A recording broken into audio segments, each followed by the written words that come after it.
జన్మ పాపం ఉందా? ఎవడన్నాడు? ఎవరన్నారు జన్మ పాపం ఉందని? నీ జన్మే ఒక పాపం అయితే ఆదామవ్వలకు పెళ్లి చేసిన ఆ పెద్ద మనిషి దేవుడికి బుద్ధి లేదు, అప్పుడు పిల్లలు పుడతారన్నాడా? మూర్ఖులు, బైబిల్ తెలియని మూర్ఖులు జన్మ పాపం ఉన్నదని సాగదీస్తున్నారు ఈరోజు. ఒకవేళ జన్మ పాపమే ఉన్నదని ఈ మూర్ఖులు అన్నట్టుగా నిజమైతే దేవుడు తప్పు చేశాడు. ఆదామవ్వలకు వివాహం చేసి వారికి గర్భఫలాల్ని ఇచ్చాడు, ఆశీర్వదించాడు అన్న మాట తప్పవుతుంది. అది ప్రసంగి 7:29.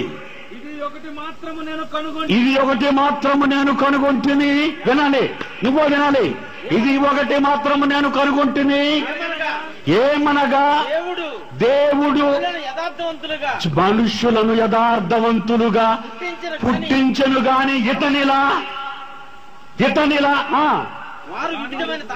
వారు విధములైన తంత్రములను కల్పించుకొని ఉన్నారు. ఎలా అడుగుతాడు మూర్ఖుడు? ఈ మూర్ఖుడు ఎలా అడుగుతున్నాడు చూడండి.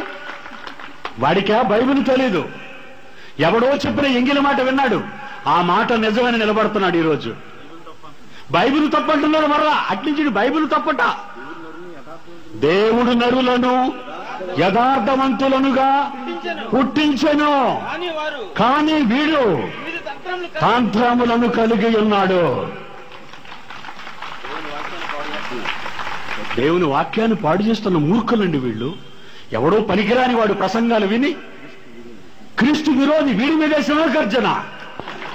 ఎవరి మీద ఈ సింహగర్జన అనుకున్నారు?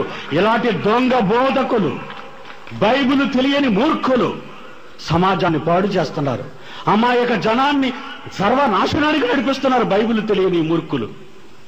ఆలోచించండి దేవుని పిల్లలారా. దేవుడు గొప్పవాడు, దేవుడు అన్యాయస్తుడు కాదు, దేవుడు అక్రమాన్ని చేసేవాడు కాదు. ఆదామవ్వలను దీవించాడు, వారిని దేవుడు దీవించాడు.